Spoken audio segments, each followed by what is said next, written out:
Hello friends, welcome to Chettinad அம்மணி channel. எல்லோரும் எப்படி இருக்கீங்க? எல்லோரும் சந்தோஷமாகவும் ஆரோக்கியமாகவும் இருப்பீங்கன்னு நான் நம்புகிறேன். இன்றைக்கி நான் பார்க்க போகிற பதிவு ஒரு சூப்பரான ஒரு பதிவு. நாளைக்கு தீபாவளி, நாளைக்கு செய்யக்கூடிய ஒரு நான்வெஜ் சமையல் தான் இன்றைக்கி நான் அந்த வீடியோவில் சொல்லியிருக்கேன்.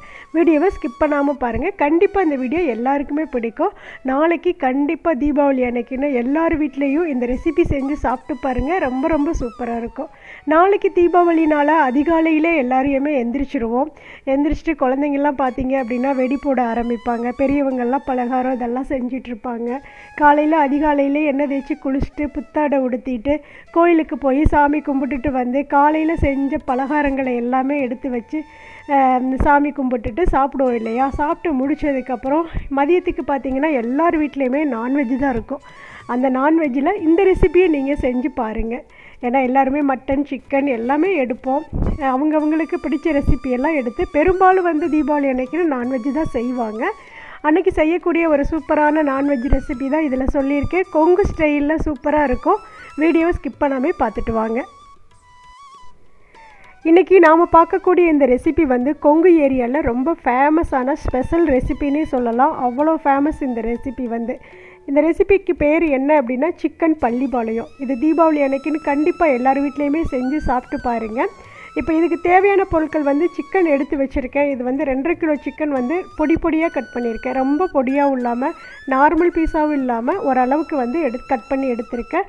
அது கூட 1/4 கிலோ சின்ன வெங்காயம், 2 பத்தை பூண்டு, ஒரு 50லேருந்து 55 வரமிளகாயை வந்து பீஸாக கட் பண்ணி வச்சுருக்கேன். அது கூட கருவேப்பிலை. இதுதான் இதுக்கு தேவையான பொருட்கள். இப்போ அடுப்பில் வந்து கடாய் வச்சாச்சு. கடாய் சூடானதுமே வந்து கொஞ்சம் நல்லெண்ணெய் சேர்த்துக்கிட்டேன். 2.5 கிலோவுக்கு தேவையான நல்லெண்ணெய் சேர்த்துக்கோங்க. கொஞ்சம் தாராளமாக இருந்தால் நல்லாயிருக்கும். அது கூட பார்த்திங்கன்னா வெறும் கடுகு மட்டும் போட்டுக்கோங்க. இதில் வந்து பட்டை, கிராம்பு அதெல்லாம் எதுவுமே போடக்கூடாது. வெறும் கடுகு, உளுந்தம்பருப்பு மட்டும் போட்டு தாளிச்சிட்டு அது கூட 2 கொத்து கருவேப்பிலை அது வந்து நல்லா பொரியட்டும்.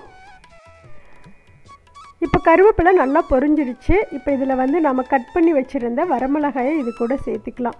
பெரும்பாலும் பள்ளிப்பாளையம் சிக்கனுக்கு பார்த்தீங்க அப்படின்னா இந்த விதை இல்லாமல் வெறும் வரமிளகாயை மட்டும்தான் போடுவாங்க. நான் வந்து விதையோடு தான் போடுவேன். அப்படின்னா அது அந்த பொரிஞ்சு நம்ம சாப்பிட்றப்போ நல்லாயிருக்கும். இன்னொன்று பார்த்தீங்க அப்படின்னா நிறைய வரமிளகா பிடிக்காது. ஏன்னா விதையை எடுத்துட்டோம் அப்படின்னா காரம் இருக்காது இல்லையா? அதனால் வந்து நிறைய வரமிளகா போடுற மாதிரி இருக்கும். சிக்கனுக்கு பாதிக்கு பாதி வரமிளகா இருக்குங்க. அதை வந்து சிந்தாமணி சிக்கனும் சொல்லுவாங்க, சிக்கன் பள்ளிப்பாளையம்னு சொல்லுவாங்க. இப்போ வந்து வரமிளகா நல்லா வந்து அதோட கலர் மாறணும். அந்தளவுக்கு வந்து ரொம்ப தீஞ்சும் போயிடக்கூடாது. அந்த கலர் மாறினதுக்கப்புறம் நம்ம வெட்டி வச்சுருந்த பூண்டும் அந்த சின்ன வெங்காயமும் அது கூட சேர்த்துட்டு இது வந்து நல்லா பொன்முருவலாக வதங்கி வரணும். இந்த வெங்காயம் எந்த அளவுக்கு வதங்குதோ அந்தளவுக்கு வந்து இந்த பள்ளிப்பாளையம் வந்து ரொம்ப டேஸ்ட்டாக இருக்கும். இப்போ இந்த கலரில் இருக்கக்கூடிய வெங்காயம் இது நல்லா வதங்கினதுக்கப்புறம் தான் நம்ம இதில் சிக்கன் சேர்த்துக்கணும். இப்போ வெங்காயம் வந்து நல்லா பொன்முருவலாக வதங்கிருச்சு. அதே போல் பார்த்தீங்க அப்படின்னா வரமிளகாயுடைய கலருமே சூப்பராக மாறிடுச்சு, நல்லா வதங்கிருச்சு. இப்போ நாம் வெட்டி வச்சுருந்த சிக்கனை வந்து ஒரு 3 டைம் நல்லா தண்ணியில் கழுவிட்டு இப்போ இது கூட சேர்த்துக்கலாம். இந்த சிக்கனை வந்து அப்படியே நல்லா சுட சாதம் பண்ணி அதில் போட்டு பெரட்டி சாப்பிட்றதுக்கு ரொம்ப சூப்பராக இருக்கும். இன்னொன்று பார்த்தீங்க அப்படின்னா அப்படியே நம்ம வெறுமனே எடுத்து வச்சு கூட தட்டில் வச்சு சாப்பிட்லாம். அந்தளவுக்கு ரொம்ப டேஸ்ட்டாக இருக்கும். இன்னொன்று தயிர் சாதம், ரச சாதம் எல்லாத்துக்குமே ரொம்ப ரொம்ப சூப்பராக இருக்கும். குழந்தைங்க வந்து ரொம்ப விரும்பி சாப்பிடுவாங்க. என்னோடய பசங்களுக்கு இந்த பள்ளிப்பாளையம் சிக்கன் ரொம்ப பிடிக்கும். பெரும்பாலும் இதுதான் நாங்கள் வீட்டில் செய்வோம். இப்போ நல்லா வந்து சிக்கனை போட்டதுக்கப்புறம் நல்லா கலந்து விட்டுட்டு தட்டை வச்சு மூடி வச்சிடலாம். நம்ம இதில் வந்து ஒரு துளி கூட தண்ணியே விடக்கூடாது. ஏன்னா இந்த சிக்கன்லேருந்து தண்ணி விடும் இல்லையா? அந்த தண்ணியிலேயே வந்து இந்த சிக்கன் வெந்துடும். தண்ணி விட்டோம் அப்படின்னா அதோட டேஸ்ட் வந்து அப்படியே மாறிடும். அதனால் வந்து தண்ணி விடாமல் அப்படியே தட்டை வச்சு மூடி வைக்க பார்த்தீங்க அப்படின்னா அந்த சிக்கன்லேருந்து இறங்கக்கூடிய தண்ணி வந்து இந்த கறிக்கு போதுமான அளவாகவே இருக்கும். நல்லா வெந்துடும். இப்போ தட்டு நல்லா மூடி வச்சுட்டு அதுக்கப்புறம் திறந்து பார்க்குறப்போ பாருங்கள் எவ்வளோ தண்ணி வந்து நிற்கிது அப்படின்ட்டு. இதில் நம்ம ஒரு துளி கூட தண்ணி சேர்க்கவே இல்லை. அந்தளவுக்கு தண்ணி வந்து அப்படியே பிரிஞ்சு வந்துடும் சிக்கன்லேருந்து. இதை வந்து நல்லா கலந்து விட்டுக்கலாம். அந்த கறி வந்து நல்லா உருண்டு வரணும். இதில் எந்த ஒரு பொடியுமே போடக்கூடாதுங்க. சிக்கன் பொடியா, மட்டன் பொடியா, மஞ்சத்தூளா, மிளகாத்தூளா எதுவுமே போடக்கூடாது. அந்த காரத்துக்கு வந்து வெறும் வரமிளகா மட்டும்தான் சேர்த்துக்கணும். சில வரமிளகா பார்த்தீங்க அப்படின்னா காரமாக இருக்கும். சில வரமிளகா பார்த்தீங்கன்னா காரம் இல்லாமல் இருக்கும். நீங்கள் அதுக்கு தகுந்த மாதிரி மிளகாயை வந்து சேர்த்துக்கோங்க.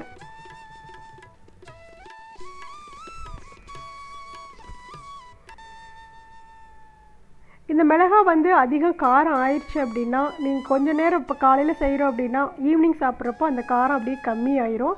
அதே போல் வந்து காரம் கம்மியாக போட்டுட்டோம், நல்லா தாளிச்சிட்டோமே, இனி என்ன பண்ணுறது, ரொம்ப காரம் இல்லாமல் இருக்கே அப்படின்னா கொஞ்சம் வரமிளகாய் மறுபடியும் கொஞ்சம் எடுத்துட்டு மிக்சியில் வந்து அப்படியே வந்து குட்டி குட்டியாக பொடியாக வரும் இல்லையா, அந்த மாதிரி அரைச்சிட்டு இது கூட சேர்த்துட்டு கலந்துக்கோங்க. காரமும் சூப்பராக இருக்கும், அந்த கலரும் நல்லாயிருக்கும், சாப்பிட்றதுக்கு ரொம்ப டேஸ்ட்டாகவும் இருக்கும். இந்த சிக்கனே பார்த்தீங்க அப்படின்னா நல்லா தட்டை வச்சு மூடி வச்சு தான் நம்ம வந்து வதக்கணும். அப்போ தான் சீக்கிரம் வேகும். இன்னொன்று பார்த்தீங்க அப்படின்னா அந்த வரமிளகாய் எல்லாம் அப்படியே வந்து கண்ணாடி போல் வெந்து வந்துடுங்க. அப்படி லைட்டாக அப்படி எடுத்து வரமிளகாய் இப்படி வந்து லைட்டாக அப்படி நசுக்கி விட்டோம்னாவே வந்து அது கண்ணாடி மாதிரி மாறும். அந்த அளவுக்கு வந்து நல்லா வேக வைக்கணும். டக்குன்னு செய்யக்கூடிய ஒரு நான்வெஜ் ரெசிபி என்ன அப்படின்னா இந்த சிக்கன் பள்ளிப்பாளையம் தான். இதில் இஞ்சி பூண்டு பேஸ்ட்டோ எதுவுமே இதில் கிடையாது, எந்த ஒரு பொடியும் கிடையாது. இந்த வரமிளகாய், பூண்டு, சின்ன வெங்காயம் இதுதான் இதுக்கு கொடுக்கக்கூடிய டேஸ்ட்டே. இது நல்லா கறி வேகும் போதே நம்ம தேவையான அளவு உப்பு சேர்த்துக்கலாம். சேர்த்துட்டு நல்லா வதக்கி விட்டுறணும். அதுக்கப்புறம் கறி நல்லா வெந்ததுக்கப்புறம் அந்த வரமிளகாயெல்லாம் நல்லா வெந்ததுக்கப்புறம் ஒரு அரை மூடி தேங்காய் வந்து கீறிட்டு நல்லா பல்லாக குட்டி குட்டியாக வெட்டி இதில் சேர்த்துக்கோங்க. இந்த தேங்காய் போட்டு நம்ம நல்லா கிளறி விட்டுட்டு அதை சாப்பிடும்போது அந்த சிக்கனோடு சேர்த்து அந்த தேங்காய் சாப்பிடும்போது ரொம்ப ரொம்ப சூப்பராகவும் ரொம்ப டேஸ்ட்டாகவும் இருக்கும். அந்த தேங்காய் டேஸ்ட்டு, சிக்கன் டேஸ்ட்டு, அந்த வரமிளகாயோட மனம் டேஸ்ட்டு எல்லாமே சாப்பிட்றதுக்கு அவ்வளோ ஒரு அருமையாக இருக்கும்.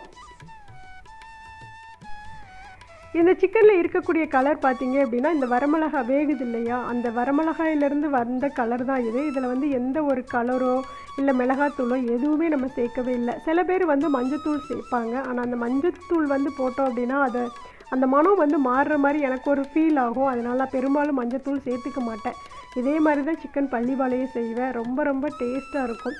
கடைசியில் நம்ம இறக்க போகிற நேரத்தில் கொஞ்சம் ஒரு ஸ்பூன் அளவுக்கு கொஞ்சம் நல்லெண்ணெய் விட்டுக்கோங்க. ஏன்னா அந்த நல்லெண்ணெய் மனம் சாப்பிட்றப்போ ரொம்ப நல்லாயிருக்கும். காரமாக இருந்தாலும் கொஞ்சம் நல்லெண்ணெய் சேர்த்துட்டு நம்ம சாப்பிட்றப்போ அந்த காரம் வந்து கம்மியாக இருக்கிற மாதிரி இருக்கும். காரம் பிடிக்கிறவங்க நீங்கள் வரமிளகாயை கூட்டிக்கோங்க, குறைச்சிக்கோங்க. அவ்வளோதான், சூப்பரான பள்ளிப்பாளையம் ரெடி ஆயிடுச்சு.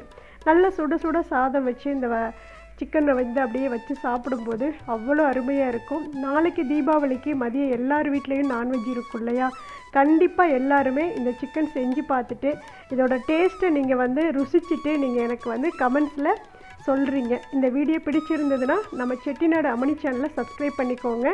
பக்கத்தில் இருக்க பெல்லைக்கானை கிளிக் பண்ணிவிட்டு உங்கள் ஃப்ரெண்ட்ஸ் ஃபேமிலிக்கு ஷேர் பண்ணுங்கள்.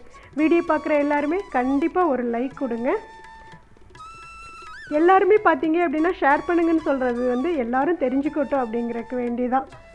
தேங்க்ஸ் ஃபார் வாட்சிங். நன்றி, வணக்கம். அனைவருக்கும் நல்லதே நடக்கும். எல்லாருக்கும் இனிய தீபாவளி நல்வாழ்த்துக்கள்.